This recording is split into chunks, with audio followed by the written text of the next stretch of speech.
You good? We're ready. Well, good evening, ladies and gentlemen. I appreciate you being here tonight as we go through the final budget hearing, and that's the Office of Budget Management, as traditionally is the case. I can promise you tonight our presentation will be much shorter than the first one, so that's good news. And while Julie's getting ready over here, I do want to introduce a couple people. Jeff Blazes on our right here is our new fiscal officer. I say new because he's actually a product of the Mayor's Shared Services Initiative that kicked off last year. Prior to this year, he was the sole fiscal officer for the library, but the Office of Budget Management lost its fiscal officer to at the state sometime in the last year, and I approached Jeff to see if he would have an interest in taking on a second agency as part of the shared services model, and he accepted. So Jeff is now actually a fiscal officer for 2 departments rather than just one, and it's allowed us to save and cut a position, which we'll talk about later in our presentation, that's saving the city somewhere in the neighborhood of $60,000 a year. So certainly already paying dividends with the shared services model that we began last year and trying to expand in the coming years. Okay, that's all right. We'll get started and you can ask questions at the end. So with that, we will actually get through this pretty quick. It's not a very long presentation. Our department structure, we have accounting, the administrative division, which is myself and the front desk individuals and assistant. Budget division, which includes the fiscal officers who were reorganized into budget management from departments last year. We have purchasing, payroll, and fleet services. Our workforce is about 40, almost 50, looks like 50 individuals, but that's down from 55 in the previous year. 4 of those individuals were reduced from the fleet services department, and one of them was the one I just talked about, the fiscal officer that left. We eliminated that position as Jeff stepped up and took on a second department to be our fiscal officer. So now, Bill, out of those 50, how many are vacant at the moment? At the bottom of the slide, you'll see all of the vacancies that we have. There are 8 currently. And I won't list them out or voice them, but they're all listed out there. So if you have any questions, certainly let us know. And then, of course, our staff makeup is also there at the bottom of the slide for your... I don't think I got that page. 53. Do you have... Yours should be green. Yeah. It's under workforce. Oh, it's under the green one. Slide 3, Alderman. Got it. Do you have it? Yes. Yes, so those are all of our vacancies there. FY2019 accomplishments, I won't go through all of these. As you know by now, our department doesn't serve the public directly. We serve other departments who do serve the public directly. Obviously, we have to have internal services in order so that they can do what they need to do to make sure that they deliver those services, but we have to do what we do to make sure that they can do that. So I will point out a couple of things, though. We did, as I alluded to earlier, have a successful shared services initiative. One of those things is we consolidated the utilities AP department, or accounts payable department, into the Office of Budget Management, and that allowed us to, from a city perspective, eliminate a position as well. There were 3 in our AP department, there were 3 in the utility AP department, and today we have 5 in my office. So a second position eliminated as a result of the shared services initiative. The other thing we talked a little bit about this, I think, in one of the quarterly reports, but we created brand new transparency reports that are now posted online in I think it's the open government section. So every single month, we worked with IST to we formatted and generate these reports that come out, and there's 2 or 3 different kinds of reports. Some at the very top level, just looking at department only, and then some looking at department and major object. All that's posted, and yes, Alderman Donlin, there are revenue reports out there as well, sir. In fleet, we finalized the final phase of our long-term plan in fleet was to close the body shop. That occurred in November. With that, we were able to, that's essentially where at least 3 of those 4 positions that were downsized or are no longer there, all accomplished through attrition. Nobody was laid off, which is a nice thing, and that was all part of the plan. So that was accomplished in November. We still were able to transition one of the individuals over to the regular fleet shop, so we are able to save money by doing some body work within our main building, but certainly we're going to have to look at outsourcing some of the work, like painting, for instance, and we're working on a plan to do that.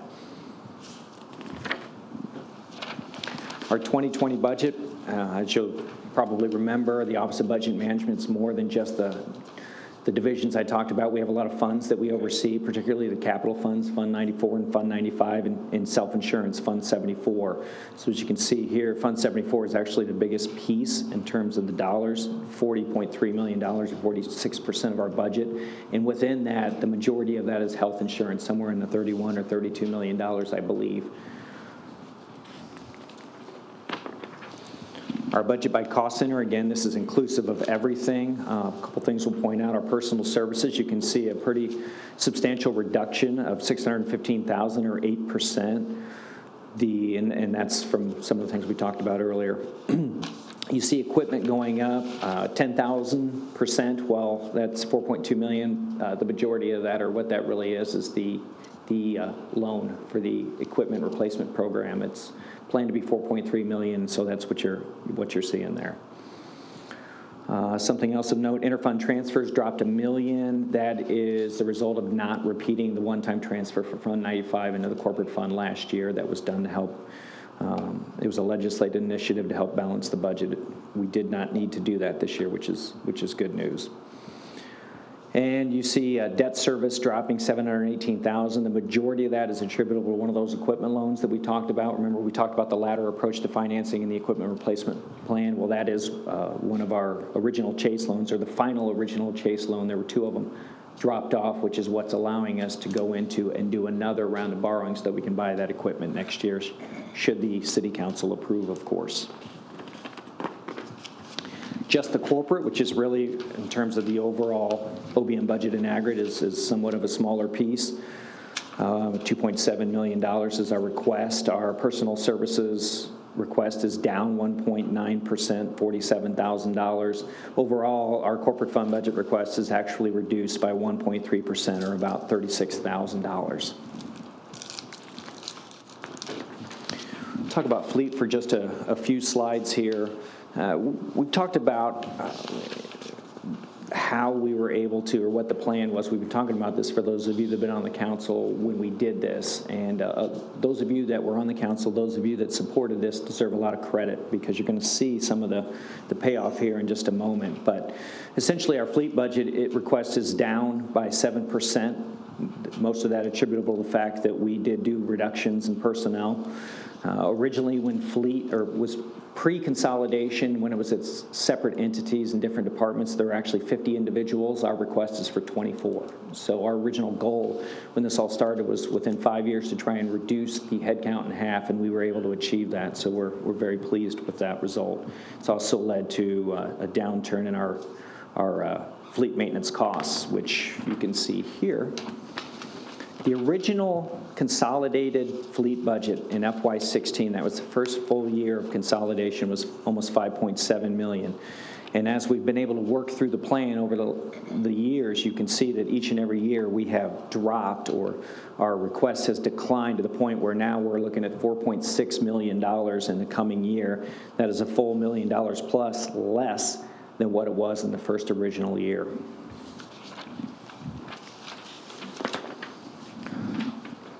What this slide here illustrates is the green on the bottom is our budget request through the year, and the light green above it is we took the original FY12 budgets of all the different fleet operations with the 50 people and the 5 garages and the 4 labor agreements and all of that. We took those budgets and we just increased them at a modest 1.75% conservative growth rate each and every year.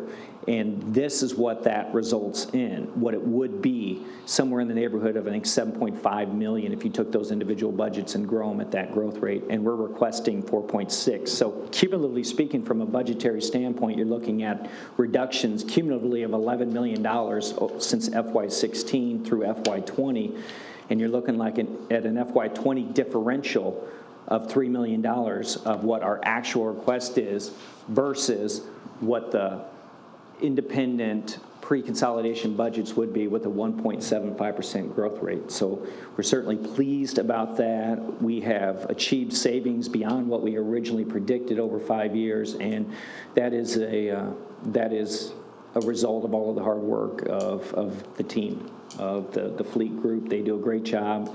The new staff has done a wonderful job, and the training and everything that they've been doing is really helped that. And again, I want to go back and thank the aldermen that were here and part of that because it was a contentious issue. Those of you would remember.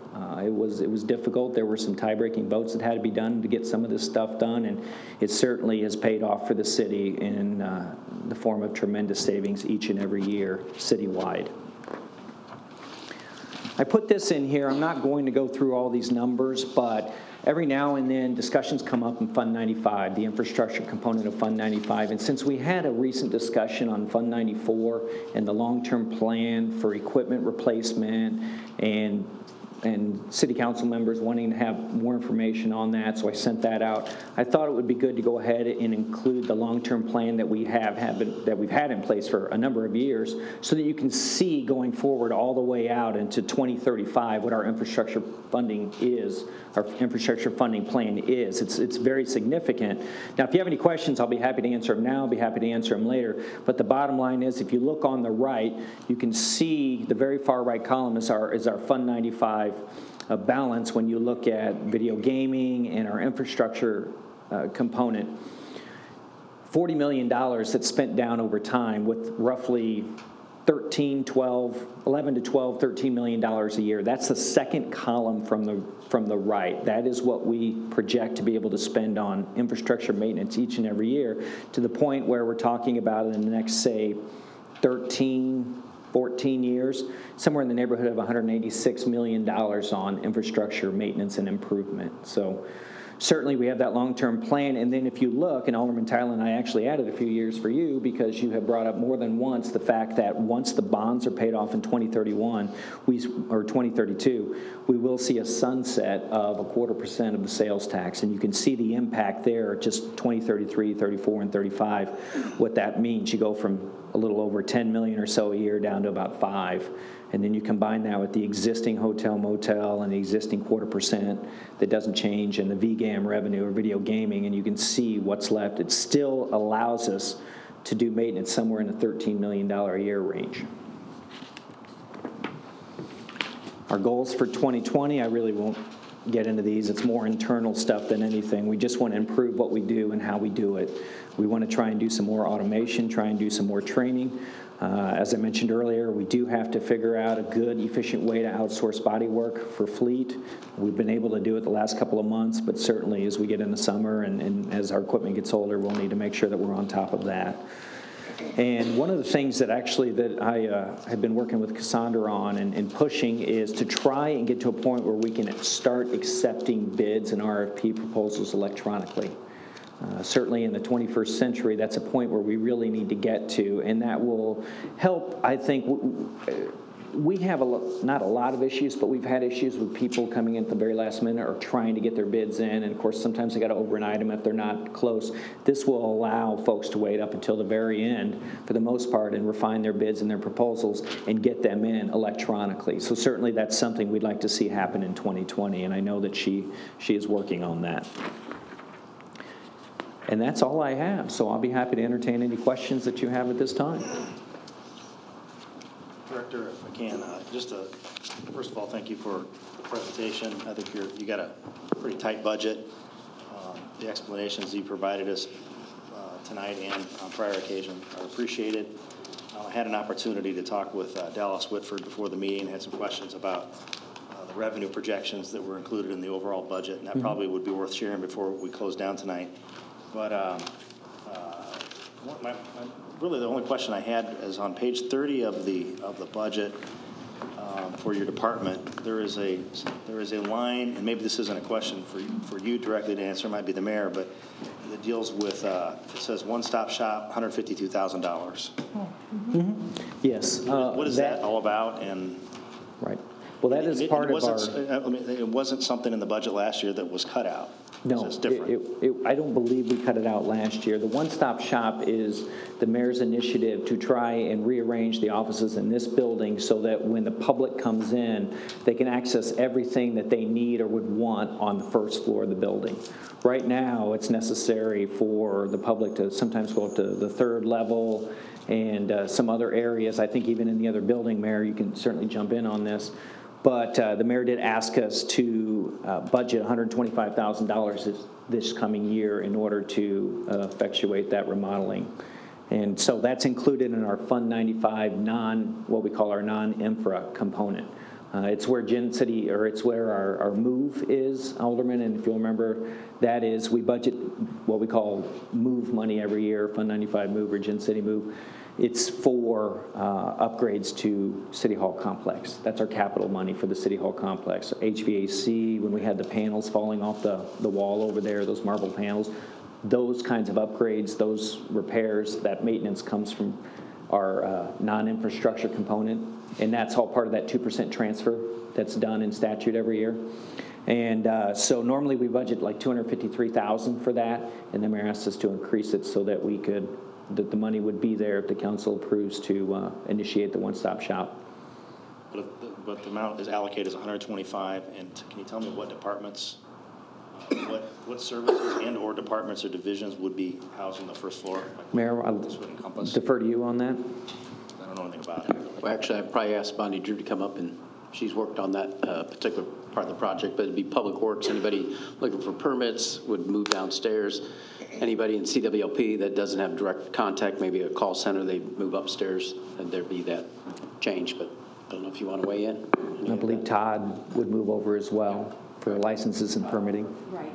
For any of the public, it's to make it more convenient. Because sometimes we have folks that they'll go up to building and zoning to get a permit. They find out they got an outstanding debt. They have to go down to the treasurer's office.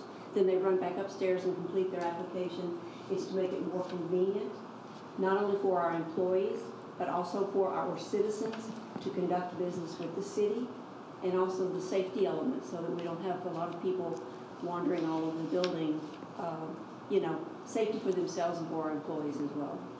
I get the concept. It would be helpful. Maybe we can't do it in a 10-minute budget session, but it'd be helpful I think for all of us to know just the details on what's being planned and why and how. I mean, I understand vaguely, but this is the first I've heard of it. So, we'll be moving parking for those that are needing parking bags, for those that need to have the parking spaces blocked to move in and move out, or if they have a vehicle parked there, convention airs or whatever. It would be any of those type of items, and even with our permitting, with building and zoning, housing. Again, if there's an outstanding debt, they have to get that taken care of. The treasurer, I'm sure, reports to us every month the collection of outstanding debt, stuff like this. It's to make it more of a convenience, to make it more functional. And there's also, we've got issues with spacing, crowding, overcrowding of a lot of the documents and things that we have. There's several issues that we're trying to address with that. Yeah, we'll have Director Mahoney give a presentation. I mean, it impacts his department the most in CWLP, so. Director, I guess the only one that I'm just looking for just an explanation on, because there's nothing on the PDF. It's page 18 in the book, page 20 on the PDF, line 2401, current maturities principal. We had nothing budgeted for the start of 2019, and then we have the $15 million for FY19 final. I'm just looking for the details. Can you give us that line again? 2401, and if it's on the Legacy Point. yeah, it's under Legacy Point. Okay. Oh, it's that. Oh, that's for the new debt. Yeah. Yeah, that's a booking for some debt that has been done down in Legacy Point. That's what that is. We can get you some more detail on it if you want. There was nothing under the detail section on the PDF. Yeah, I see there's not a note there. We can get you more divine explanation of that, but I'm being told that it's just an accounting booking.